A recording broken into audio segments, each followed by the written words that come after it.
پیارے بچوں، آج ہم اچھے آداب سیکھیں گے تاکہ ہم سب کے ساتھ خوشگوار طریقے سے بات چیت کر سکیں اور ایک دوسرے کا خیال رکھ سکیں۔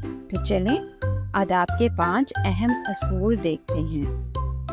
جب بھی بات کریں تو ہمیں پلیز اور تھینک یو بولنا چاہیے۔ ہمیشہ یہ الفاظ استعمال کرنے چاہیے۔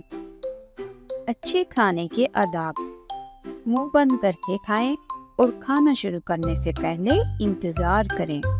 پولائٹنس یعنی شائستگی: ہمیشہ مسکرا کر ملیں اور السلام علیکم یا اللہ حافظ کہیں۔ توجہ دیں، دوسروں کی بات سنیں اور اپنی باری کا انتظار کریں۔